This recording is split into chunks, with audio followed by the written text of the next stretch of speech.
Assalamualaikum warahmatullahi wabarakatuh.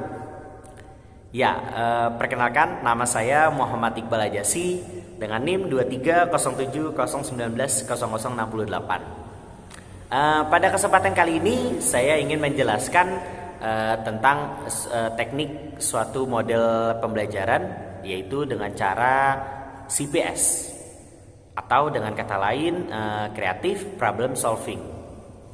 Ya, dalam bahasa Indonesianya sendiri, Creative Problem Solving atau CPS itu kita disuruh memecahkan masalah dengan cara yang kreatif.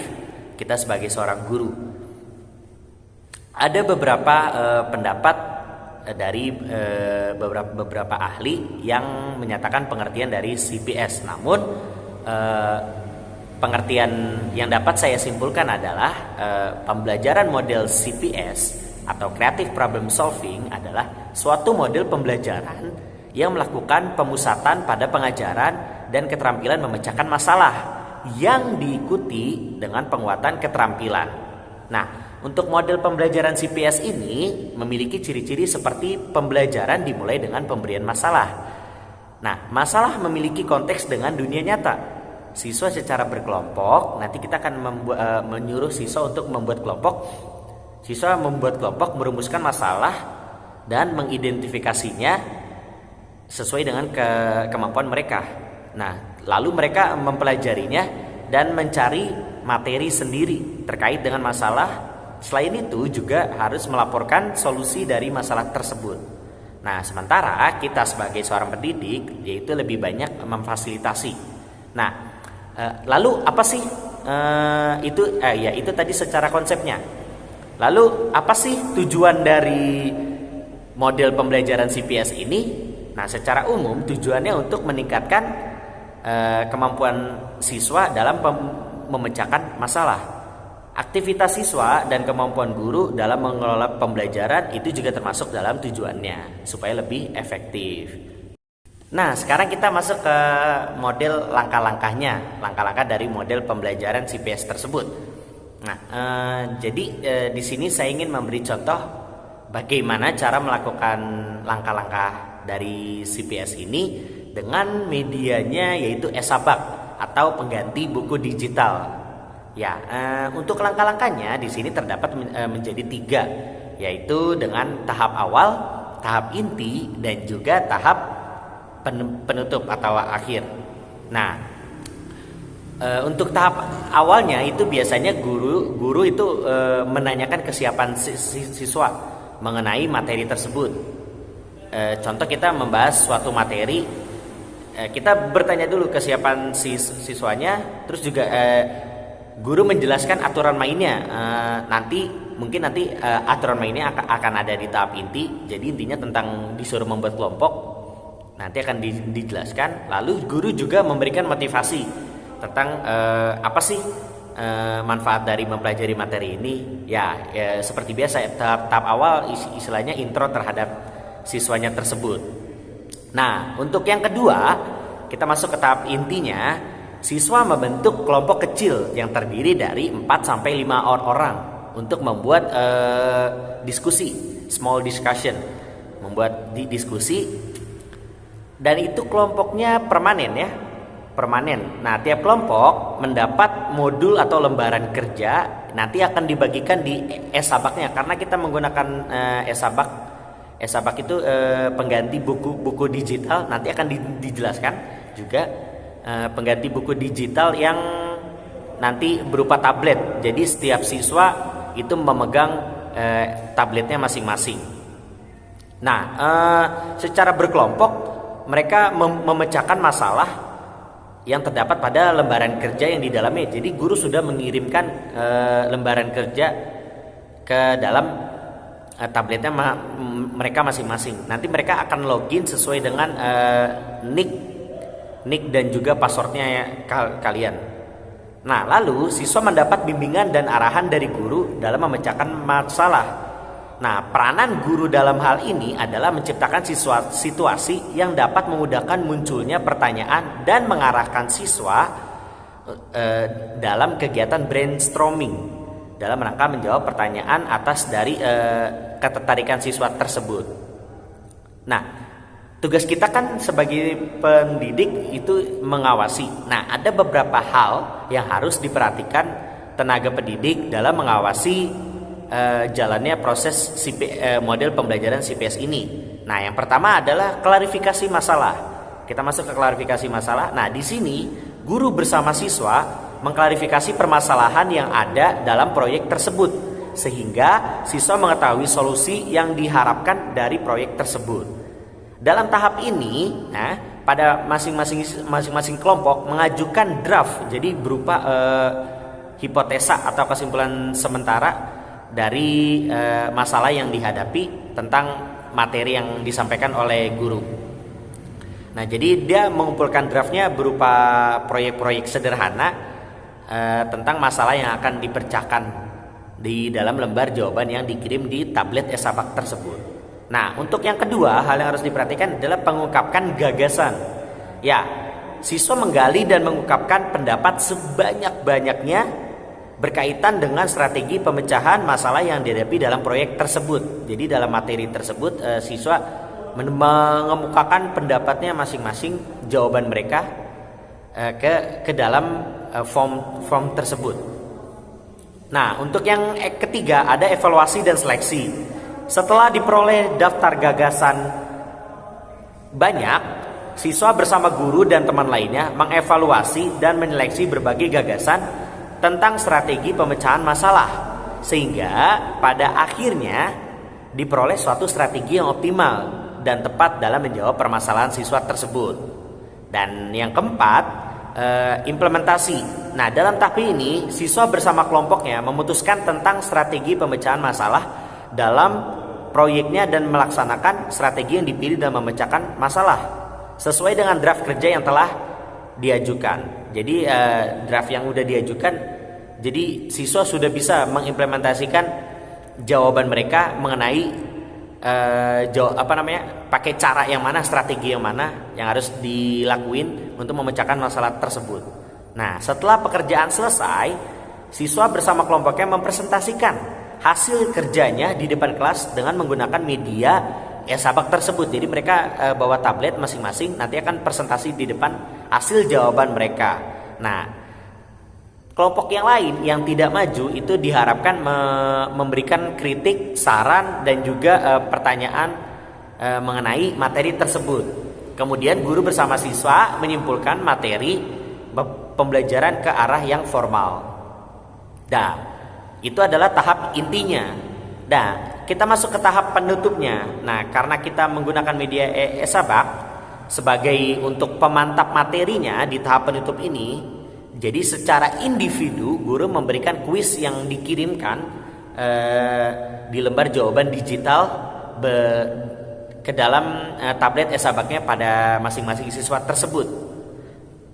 Nah, terus guru memberikan poin bagi siswa yang bisa menjawab dan memecahkan masalah sebagai upaya memotivasi siswa dalam mengerjakan soal-soal. Jadi begitu langkah-langkahnya. Ada 3 tahap tadi. Langkah pembuka, jadi guru mempersiapkan dan memberi motivasi serta memberitahu manfaat mempelajari materi yang akan disampaikan oleh guru. Yang kedua ada tahap inti, yaitu dijelaskan ada beberapa hal yang harus diperhatikan oleh guru sebagai pengawas dalam teknik model pembelajaran CPS ini. Dan yang terakhir ada tahap penutup. Nah, nanti masing-masing siswa akan diberikan kuis secara individu tentang apa yang telah mereka dapatkan dari hasil tahap inti yang sebelumnya. Selanjutnya kita akan membahas tentang kelebihan dan kekurangan dari model pembelajaran CPS ini atau Creative Problem Solving. Pertama kita bahas kelebihannya dahulu. Nah, untuk kelebihannya di sini ada banyak kelebihan yang akan kita dapatkan ketika kita mempelajari tentang model pembelajaran CPS ini. Nah, kelebihan yang pertama adalah kita bisa melatih siswa untuk mendesain suatu penemuan. Yang kedua, kita melatih siswa untuk berpikir dan bertindak kreatif. Bukan hanya siswanya, tapi gurunya juga kita bisa berpikir, namanya juga ada creative problem solving. Jadi bukan hanya siswanya yang bisa dilatih berpikir positif, namun sebagai tenaga pendidik juga kita bisa dilatih untuk berpikir secara kreatif.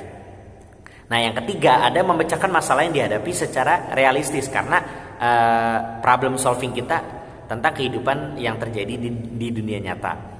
Yang keempat, mengidentifikasi dan melakukan penyelidikan sesuai dengan tahap inti tadi prosesnya. Dan yang kelima, menafsirkan dan mengevaluasi hasil pengamatan, lagi-lagi yang sudah kita lakukan di tahap inti yang sudah saya jelaskan. Dan yang terakhir adalah merangsang kemajuan perkembangan berpikir siswa untuk menyelesaikan masalah. Jadi siswa akan terbiasa berkreatif dan berpikir maju untuk menyelesaikan suatu masalah dengan yang sangat kreatif ini. Namanya juga creative problem solving. Namun dalam upaya melaksanakan model pembelajaran creative problem solving ini, ada beberapa kendala atau kelemahan yang akan dihadapi oleh tenaga pendidik dan juga prosesnya. Nah, untuk kelemahan yang pertama yaitu beberapa siswa itu sangat sulit, atau beberapa bahan materi juga sangat sulit untuk menerapkan model pembelajaran CPS. Contohnya tidak adanya media atau alat peraga yang menyulitkan siswa, sehingga untuk menyimpulkan suatu dari draft mereka itu akan sangat sulit tanpa alat peraga tersebut. Nah, yang kedua adalah kelemahannya dalam model pembelajaran CPS ini memerlukan alokasi waktu yang lebih panjang dibanding model pembelajaran yang lainnya, karena selain ini kita menganalisa dan juga berpikir kreatif, jadi perlu inovasi baru, jadi maka diperlukan waktu yang lebih panjang dibanding model pembelajaran yang lainnya. Dan yang terakhir, karena di sini saya memberikan contoh tentang dengan menggunakan media e-sabak, maka e-sabak ini kan adalah media elektronik pengganti buku, jadi buku digital, maka diperlukan waktu untuk siswa agar bisa menguasai alat media elektronik tersebut. Jadi seperti itu untuk kelebihan dan kekurangannya. Selanjutnya saya di sini akan menjelaskan secara rinci mengenai pengertian dari e-sabak tersebut, karena di awal saya sudah menjelaskan model pembelajaran CPS ini itu menggunakan media e-sabak. Ya, apa sih e-sabak itu yang tadi saya sebutkan? Mungkin jika teman-teman ada yang bingung. Nah, media pembelajaran menggunakan e-sabak itu merupakan suatu aplikasi pendidikan atau media untuk pembelajaran yang berbasis digital atau digital learning. Nah, untuk pengganti suatu buku yang di dalamnya memuat data kurikulum, buku perpustakaan hingga bank soal atau kuis sebagai media pembelajaran digital untuk siswa dalam satu genggaman. Jadi nanti alatnya berupa kayak tablet yang akan dipegang oleh setiap masing-masing siswa sebagai pengganti buku, dan itu isinya mengenai kurikulum, buku perpustakaan, materi-materi, dan juga bank soal serta kuis-kuis. Jadi bisa dimasukkan di situ. Nah, untuk platform ini bisa tersedia di Android, iOS, dan juga Windows. Jadi bisa di HP dan juga laptop. Nah, untuk manfaat itu sendiri, manfaat penggunaan dari e-sabak ini ada banyak. Yang pertama, memuat ribuan buku elektronik. Jadi tidak perlu memuat buku lemari yang hard file gitu. Jadi ini berupa soft file yang lebih mudah untuk dibaca dan tidak ribet gitu, dan lebih ringan daripada buku yang lainnya gitu, daripada textbook. Nah, untuk manfaat yang kedua, mendorong peningkatan jumlah aset digital pendidikan supaya mahasiswa itu melek akan teknologi di zaman generasi 4.0 ini. Nah, yang ketiga, membantu siswa memahami pelajaran lebih cepat dan mendorong kreativitas pendidik. Karena ini adalah suatu hal yang baru yang disemogakan itu memberikan inovasi terhadap siswa dalam berpikir kreatif di pembelajaran. Dan yang keempat, mempersiapkan siswa lebih baik untuk menghadapi persaingan global. Sekali lagi karena ini kan generasi 4.0, generasi milenial yang dimana melek teknologi itu suatu hal, bukan hal yang tabu lagi, tapi harus diwajibkan di generasi 4.0 ini. Dan yang kelima, isinya dapat selalu diupdate. Ya, karena ini berupa media elektronik, jadi perlu diupdate seperti pada media elektronik pada umumnya, baik berupa soft filenya maupun berupa medianya. Yang keenam, lebih ramah lingkungan karena ini adalah pengganti buku digital, jadi tidak perlu kita membuat buku dari pepohonan, dan juga supaya lebih ramah lingkungan. Dan yang terakhir, manfaat yang terakhir, membuat proses pembelajaran lebih menyenangkan dan efisien. Nah, itu adalah beberapa manfaat dari kita menggunakan e-Sabak tersebut. Oke, sekian penjelasan dari saya mengenai model pembelajaran kreatif problem solving atau CPS. Semoga bisa bermanfaat. Dan apabila terdapat penjelasan saya yang kurang atau ada yang salah, mohon dimaafkan. Jika ada ingin menanggapi kritik dan saran, itu sangat diperbolehkan, karena saya juga butuh kritik dan saran yang bersifat membangun supaya saya bisa lebih baik lagi. Oke, terima kasih semua. Sekian, wassalamualaikum warahmatullahi wabarakatuh.